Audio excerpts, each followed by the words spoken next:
Hi, and welcome back to part two of this lecture.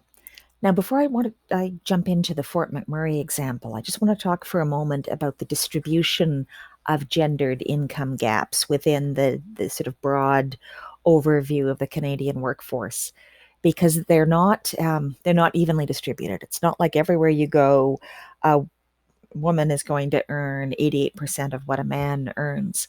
There are some areas in which the gender gaps are quite large, and there are others in which the gender gaps are quite small. Overall, gendered income gaps tend to be smaller in highly specialized, highly professionalized, and usually highly paid occupations. So, if you're comparing, let's say, male lawyers with female lawyers, you find not really a whole lot of a gap. Um, but there are characteristics of occupations where the gendered income gap is quite large. So if we're looking at, oh, and I should say, I'm considering gendered, when I say gendered income gap, I'm considering not just the difference between, in occupation X, between what men in occupation X earn and what women in occupation X earn. I'm also considering the degree to which occupation X pays on average less or more than an occupation that's very similar, but dominated by people of a different gender. So, where we find the largest gender income gaps are in jobs that have some of the following characteristics. They may be jobs that involve manual labor. Typically, this is one of those uh, segregations where, like the janitor and housekeeper example, work that men do and work that women do that's fundamentally very similar gets paid very differently. So, jobs with a large component of manual labor where men predominate in the workforce tend to pay a lot more than very similar jobs where women are the predominating group. Jobs that resemble work traditionally done by women in the home. This is what some economists and sociologists refer to as care work.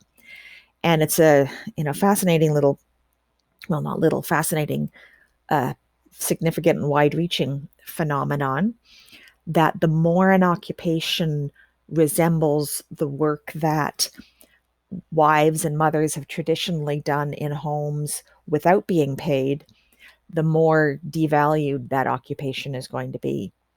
Best example of this is early childhood education, which, if you think about it, is crucially important. We know how important the first few years of development are for infants and very young children to set them up for the rest of their lives. We know that what happens in those years with that super rapidly developing brain has long implications into the future.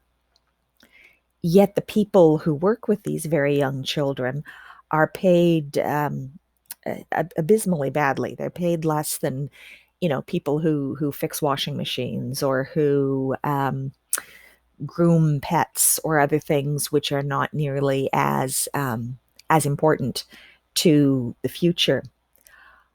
But it's because early childhood education, looking after feeding, sometimes changing the diapers of playing with, running around with very small kids, is a lot like what um, mothers have historically, traditionally done with young children without being paid. So it's treated as a form of work which is not very high status and not really deserving of a high income because since moms do it all the time, how difficult or how challenging can this be? And we see this spun out through other occupations. The more the work resembles something that a wife or a mother with a sort of very traditional division of labor in the home might have done for free, the lower a wage it's going to command in the job market. Another sort of red flag for income gaps, and this is for income gaps, I'm talking now within the same occupation, is non unionized jobs.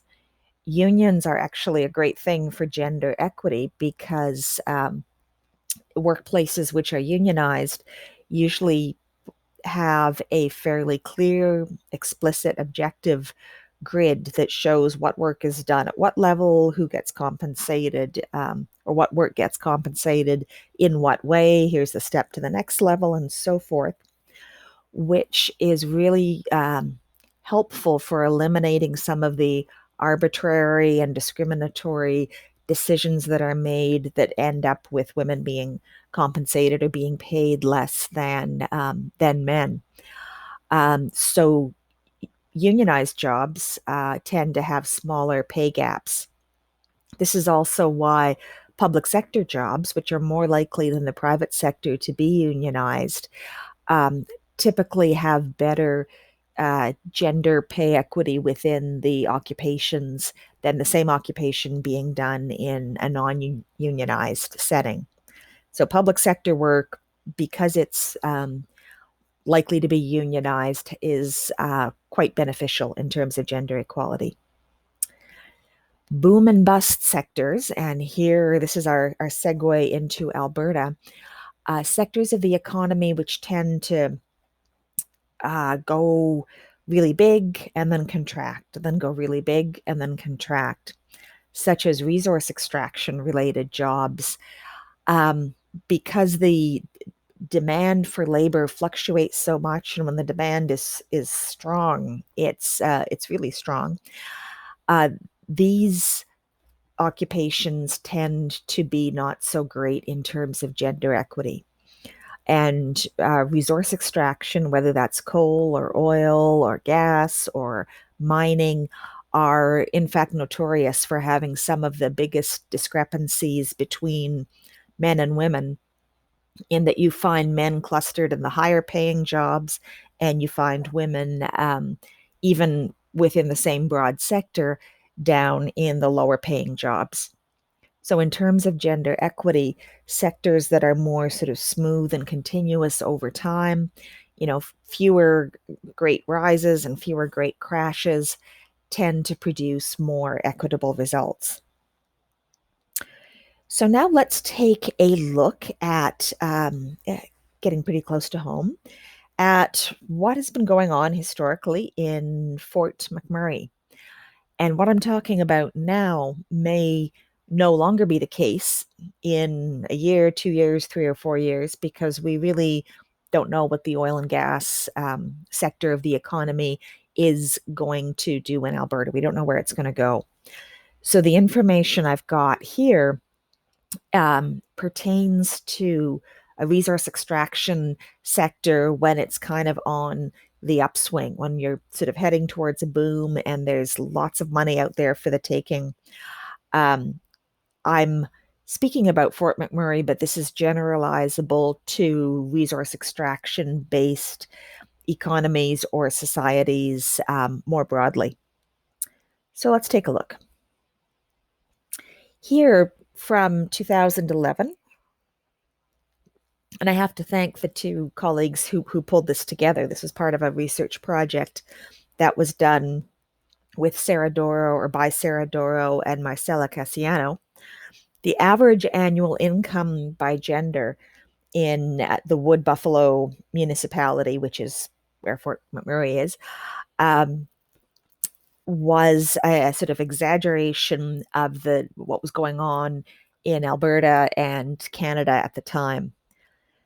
So as you see, average annual incomes in Alberta, $64,000 a year men, $45,000 a year women.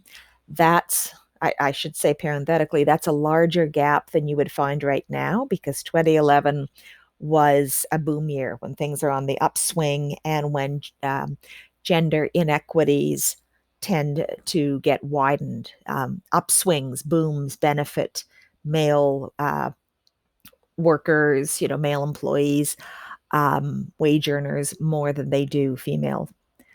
But look what's going on in Wood Buffalo. The average annual income for men was $137,000 a year. So you have a lot of men who are earning quite a bit more than that. And the average income for women, this is an exaggeration of the trends we see elsewhere, was only $64,000. So women in Wood Buffalo, Fort McMurray, were earning about the equivalent of what men in the rest of Alberta were earning. So they're making good money, the women who are working in Fort McMurray, if you compare them to their counterparts elsewhere. But if you compare them to the men in the same location, there's a huge disparity between the genders. And that's, again, in the nature of resource extraction based economies. Here's a bit more of a breakdown. This is also Sarah Doro and Marcela Cassiano's work. On the left, you have where the occupations that men were in Fort McMurray. And as you can see, the biggest chunk of this pie chart, half, were occupations that were classified as trades. So construction, pipe fitting, heavy machine operation, all of those things that go into the oil and gas industry. Half the men in Fort McMurray were doing that. And the rest were distributed. We've got a fair number in various things, sales and services. We have quite a big chunk in natural and applied sciences, management, a lot of men in there, and then not a whole lot of men involved in social services and other activities. So overwhelmingly dominated by trade. For women, the picture is quite different. First of all, the trade part, that's the part that's boosting men's incomes up to that average of 137,000, is only taking 8% of women who work in Fort McMurray. So despite all the media coverage you may have seen of, like, women driving graders and women working on drilling rigs and laying pipe and so forth, there weren't actually all that many of them. Only 8% of all the women working in Fort McMurray were in the trades. The largest single occupation category for women in Fort McMurray was sales and service. So working at superstore, hairstylist, massage therapist, all these other trades where you're offering a service to someone, or you're the front person, you're the point person for sales. And that sales and service sector is not exactly known for a lot of high-paying jobs. Yet that's where not the majority of women, but the plurality of women were ending up, with the rest of them distributed around a number of other areas. And if you compare in the two pie charts, you can see how, for instance, health was overwhelmingly, the majority of people in health would be women workers. You see how in management, the majority would be men and so forth. So Fort McMurray was pretty gender segregated. In other words, if you're working in Fort McMurray, the odds are pretty good that the people around you in your workplace are of the same gender as you yourself are. Not a whole lot of mixing, because these two pie charts don't look anything like each other. So workplaces tended to be pretty gender homogenous. Here's something that I found really interesting that gives you another perspective on gender stratification in Fort McMurray. And this is looking not so much at money, but looking at time, specifically commuting time. And one way of seeing how kind of hyper gender segregated Fort McMurray uh, is by looking at the average duration of time spent commuting one way to work. So here's the breakdowns for different parts of Alberta, and then Wood Buffalo stands out in the green there. So for men, Canada as a whole, the average commute was about 27 minutes. Alberta, about the same. Calgary, Edmonton, very similar. Fort McMurray, Wood Buffalo, a lot more, 45 minutes average each way. For women, commutes are a little bit shorter in the rest of Canada, and Wood Buffalo, Fort McMurray does not stand out much at all. I'm not sure why women's commutes are so short in Grand Prairie and Red Deer. That's a subject for another research project. But look at the differences between 45 minutes and 27 minutes. And what that's all about is the number of men who worked on site, who would work quite a ways out of town at Syncrude or Suncor, one of the other sort of sites that were off, that were fairly remote. So they'd be on the company bus 45 minutes getting out there and 45 minutes coming back. That commuting time is sort of a proxy for holding one of those high paying, very much in demand jobs that involve being right on the site where the drilling was going on and the bitumen was being extracted. Women in Wood Buffalo, however, which is Fort McMurray, tended to work in town. They didn't commute out to the sites 45 minutes or an hour away. They tended to, partly because they're in sales and service jobs, they're in education, they're in health. They tended to remain within the city, fairly close to home.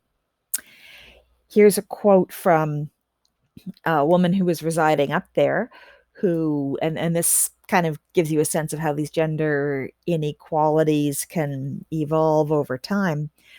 She and her husband were both, at one point, were both working in highly paid jobs as equipment operators out on a site, and they had kids, and they were both gone, an hour just to get out there and then an hour to come back. So gone a good chunk of the day. So when this became untenable and they decided we need to have, an adult, a parent who is present more, this is how it shook out. Gina says commuting started to get almost an hour now each way. And she says, my time was best served in town. If one of us was working at the plant sites, that was fine. One could be in town with the son, and one could be at the plant site. So I focused my careers, what she calls all my little careers, because she was doing, part-time here, a little bit there, a little bit all over, in town.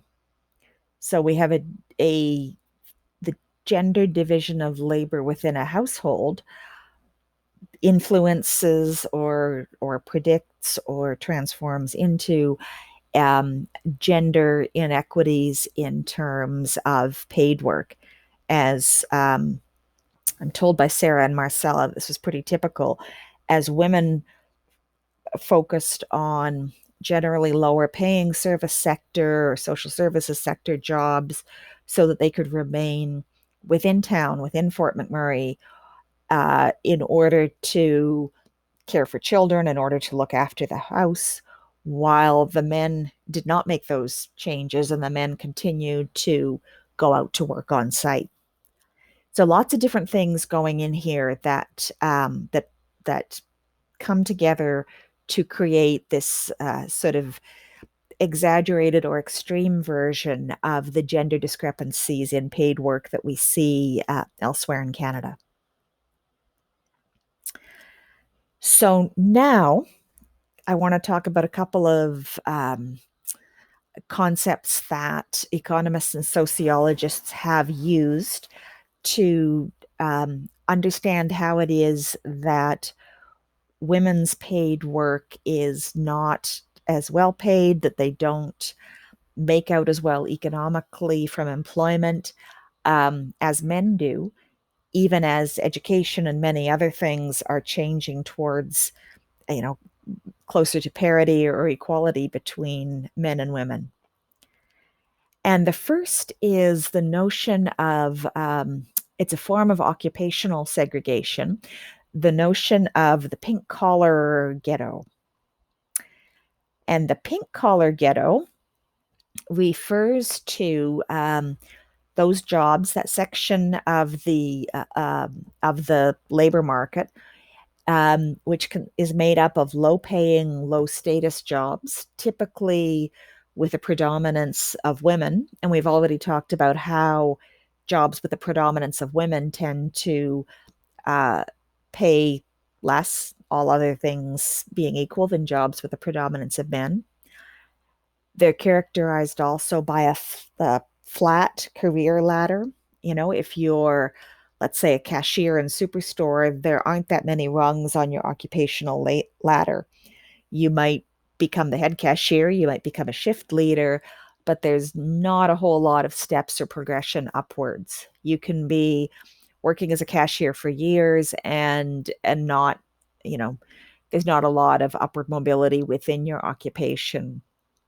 Unlike, say, being a lawyer or being a professor or being, having a job in financial services where there's often a clearer and a more predictable career progression moving upwards.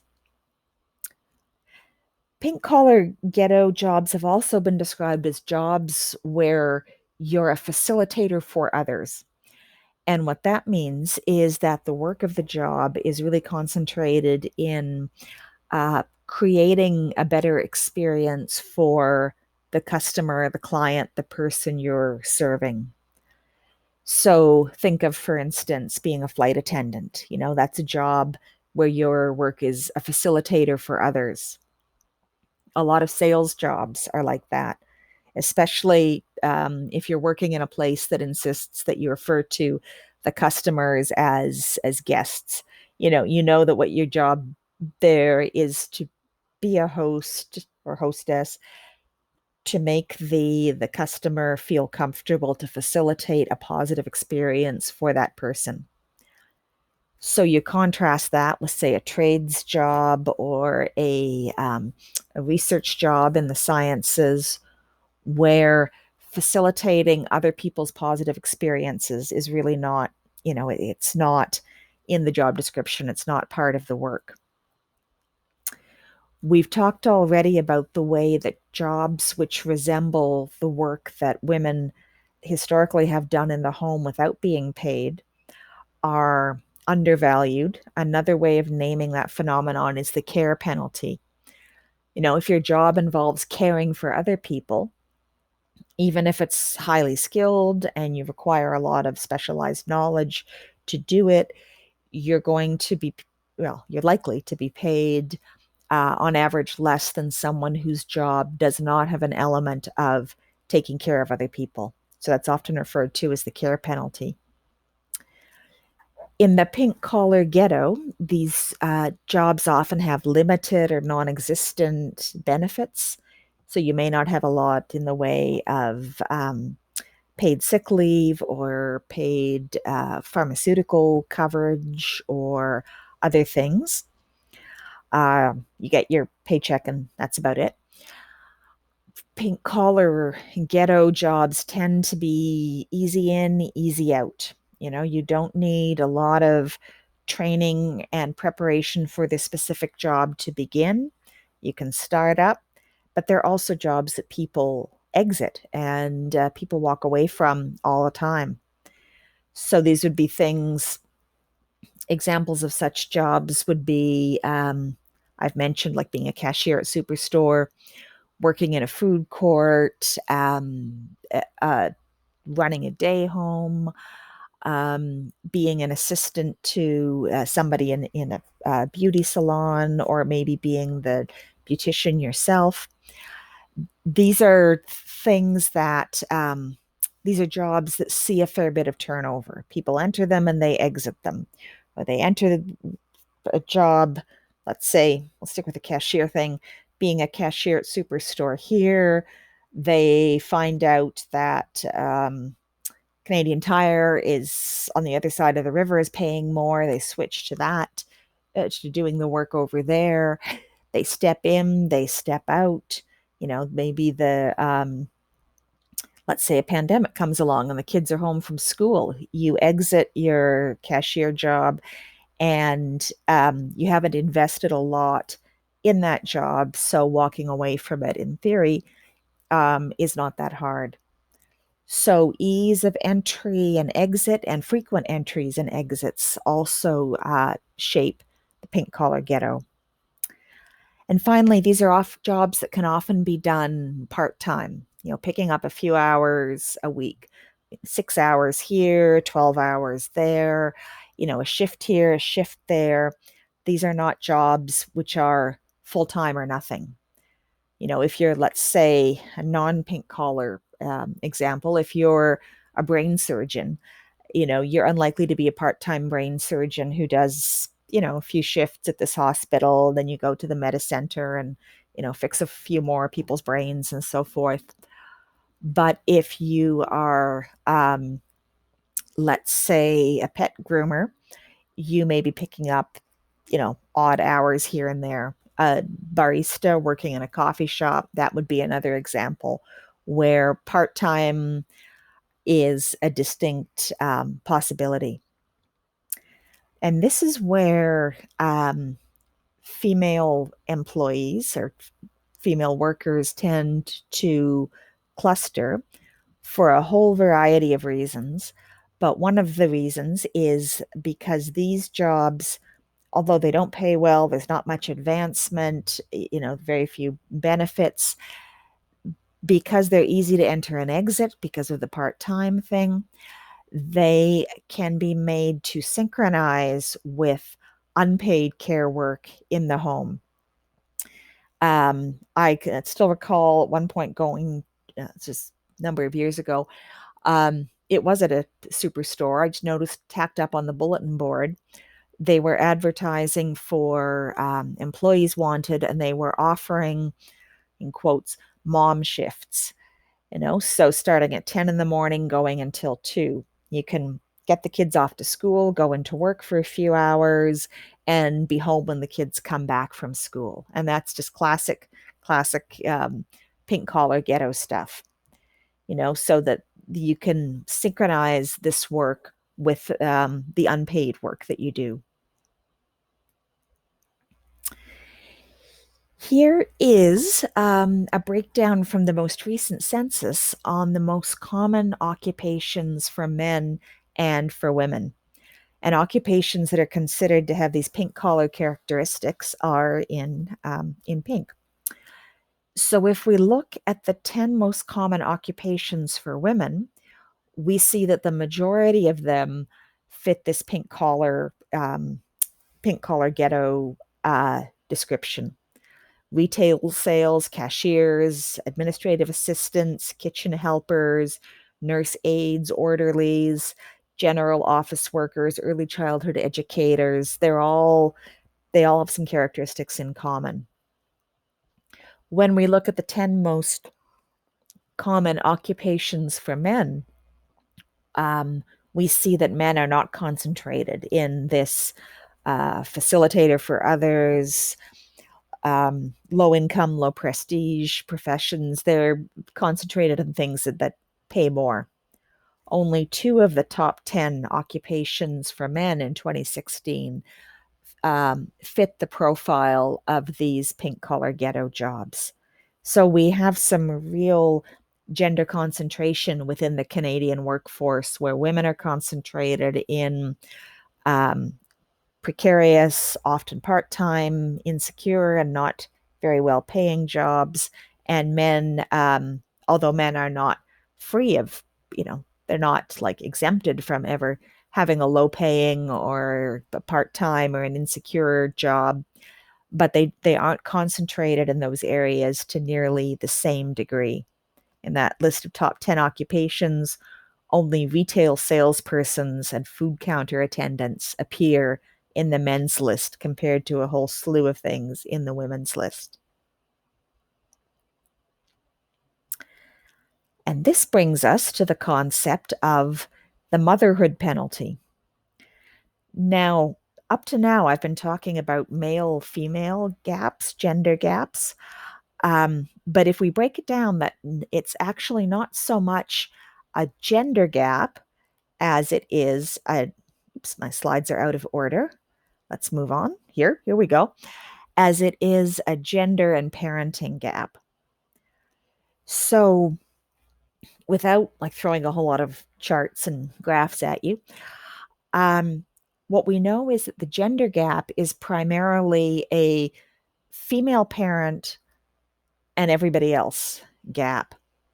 So if we look at female parents or mothers and we compare them to male parents or fathers and to non-parents of any gender, we see that there's the biggest difference is between mothers and people who are not mothers.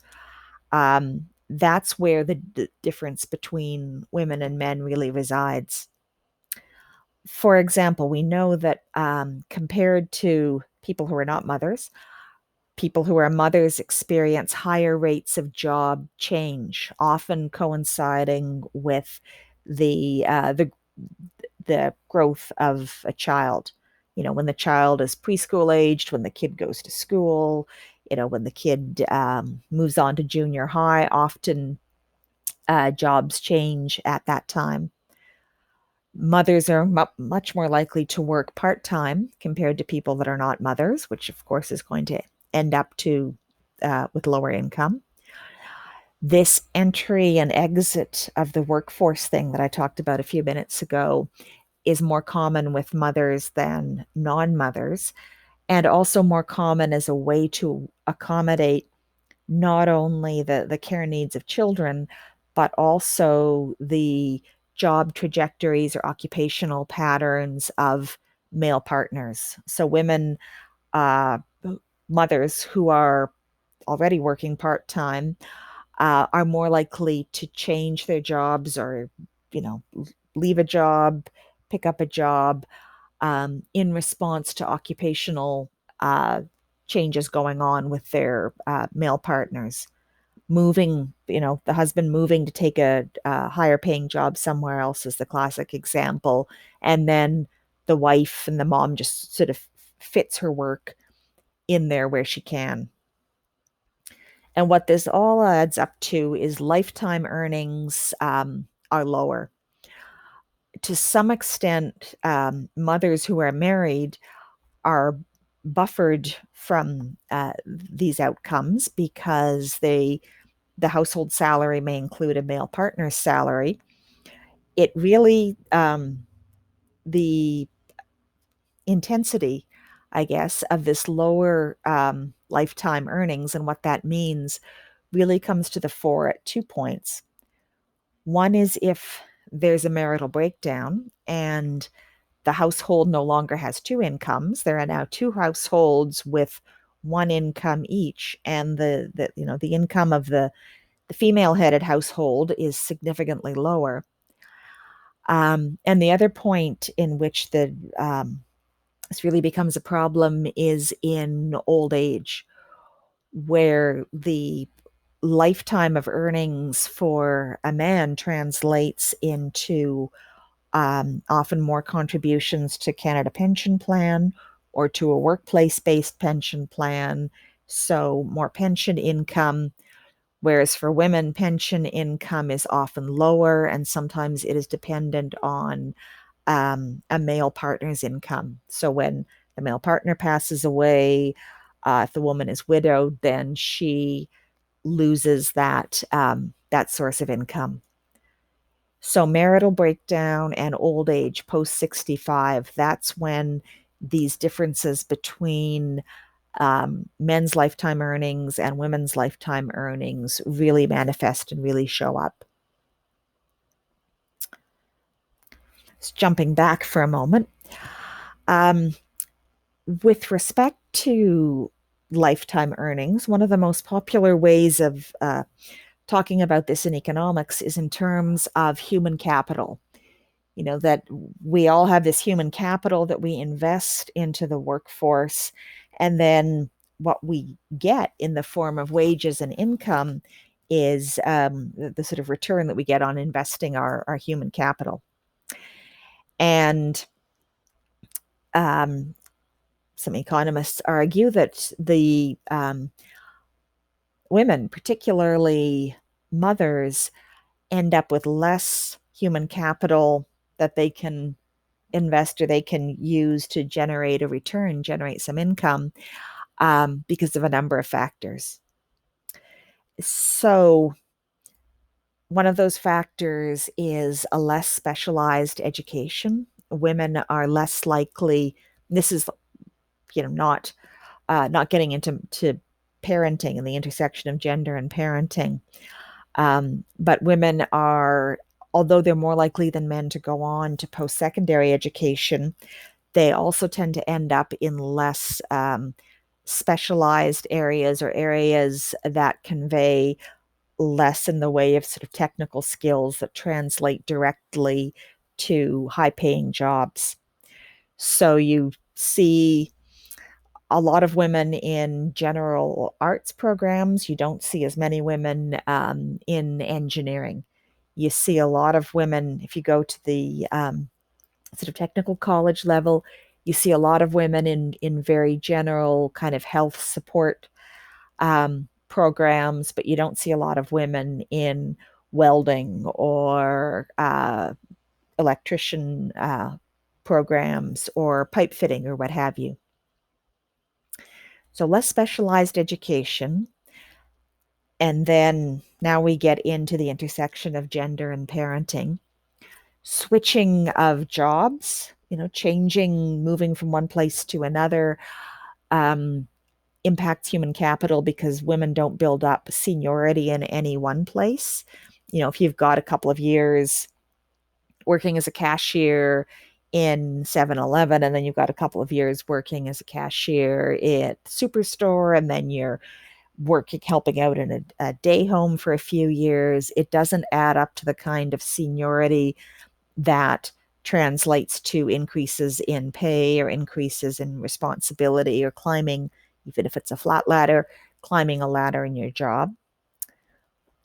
And same thing is true, again, particularly for the intersection of gender and parenting, women who are mothers, time spent out of the workforce. Not only do uh, mothers who are out of the workforce lose the income that they would have made if they'd been in the workforce, but stepping out of the workforce often means that when you return, you are not able to kind of pick up exactly where you left off.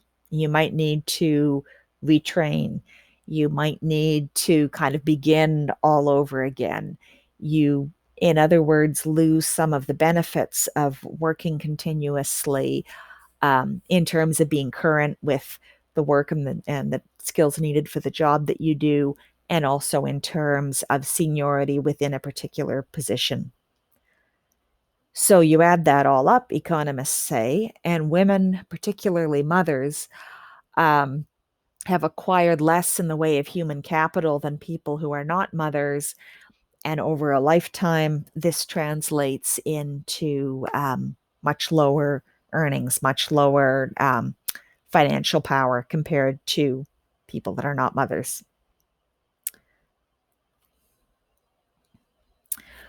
Okay, the motherhood penalty is not entirely driven by women just and men just deciding that mothers should take these jobs because those are the best jobs to take. There are other dimensions to it as well. One of these dimensions that's been documented is the bias on the part of employers, the reluctance to hire women, particularly women who are in, so-called peak childbearing years, because of the belief that women who are hired or who are promoted are just going to have children and either quit or take parental leave or step out of the workforce. So they aren't as reliable, they aren't as secure, um, their commitment to their job is not as secure as a man's would be. Um, So employer bias is part of the motherhood penalty. Whether you're a mother or not, if employers perceive an employee or a job candidate as a potential mother, that can translate into uh, discriminatory behavior that shuffles mothers or potential mothers into either not being hired, not being promoted, or lower paying positions or jobs within the organization. There's also societal pressure around to do with gendered expectations for what parenting looks like, or what good parenting looks like, I should say. In particular, the idea that children need a mother, especially very young children, that they don't parents who allow other people to be involved in caring for their children are not doing their job as parents. Or a woman who has very young children and who goes out to work um, is somehow neglecting her responsibilities as a mother. If she's, absolutely desperate in financial straits, then, maybe it's okay. But women who work for reasons other than sort of complete, financial uh, desperation are subject to judgments on the quality of their parenting and whether they are a good mother or not. Whereas it's very rare for men with young children to be subject to judgments that a dad really should be at home with the kids, at least for the early years, or a dad shouldn't have his kids in childcare when he could be at home looking after them. And we also have, it's hard to know how much of this is individual selection and how much is filtering by employers and by others towards within an occupation work that is part-time or work that is time flexible. And I already mentioned this notion of the mom shift. It's been documented even in occupations that are not really part of the pink collar ghetto. There's a sociologist at the University of Calgary, Gillian Ranson, who documented this with respect to women who were engineers who had entered into this largely male dominated profession. And following them over time, she found that those who did not have children had roughly the same career trajectories as their male counterparts. They were able to, and they chose to follow very similar paths.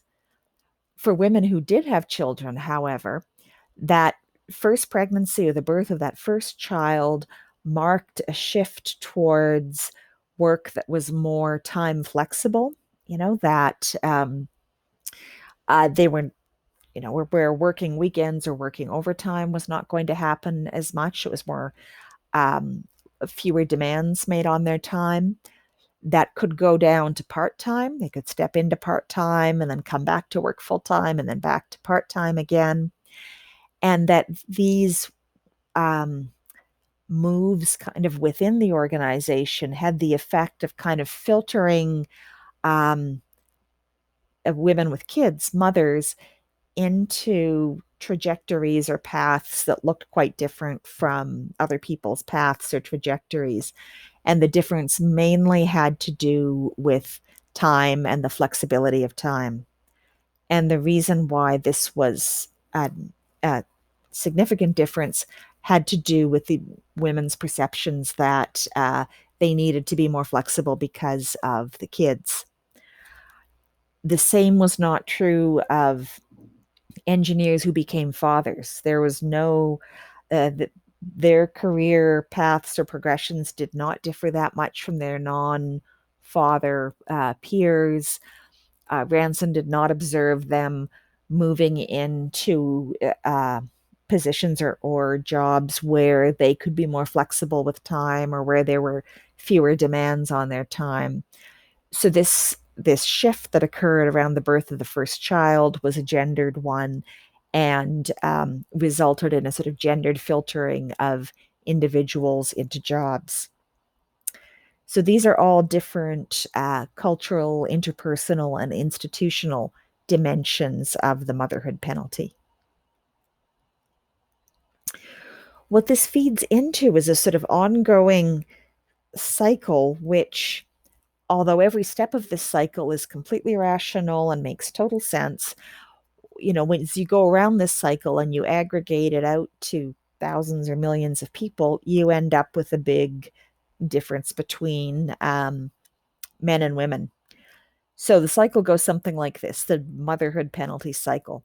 A baby arrives, and that's a happy moment. It's great. Uh, one of the parents steps out of the workforce. And typically, this was the parent with the lower income, so that the sort of the financial hit to the household unit as a household unit is smaller. And we know already that all of the things being equal, women get paid less than men. So it's more likely to be the mother that steps out. As a result of being out of the workforce, looking after the child, that lower income parent loses seniority, loses experience, loses the chance to move up in the workforce. This means the income gap within the household increases as one partner is earning more and more and is remaining in the workforce, and one partner isn't. And then, so when the next baby comes along, the cycle repeats itself. The parent the gap opens up. The difference between the parent with the higher income and the parent with the lower income increases. So it becomes even more likely that the parent with the lower income will step out of the workforce. And then around we go again. Like I said, every one of these sort of decision points, absolutely makes sense on an individual level.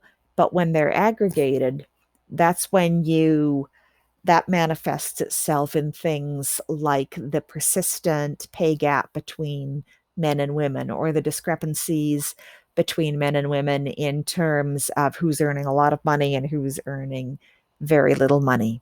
So individual rationalities add up to large-scale gendered inequities. Now, finally, I want to consider, we still don't know yet. The data is coming in. What is this COVID thing? What is the impact going to be long term on gender and work? And the early information we have is that the impact is not good. COVID's impact on paid work is differentiated by gender in a lot of ways. One way is through the pink collar ghetto. These are more likely to be public facing jobs. Remember that, facilitator for others, improving other people's experiences, which means that a lot of people on the so-called front lines are women. They're working in the dollar store, or they're working in a grocery store, or they're serving in a coffee shop, or what have you. So they're placed at risk through their occupations. It's not, you can't really work from home if your job is to be a cashier. Yet often that they're not eligible for a whole variety of reasons for many of the economic benefits that have been introduced for people impacted by COVID. So the pink collar ghetto became a more dangerous place because of COVID. Women, we know, have taken a much bigger hit in terms of professional advancement and occupational mobility than men have during the pandemic. We know women have withdrawn from the workforce. They've dropped down to part-time.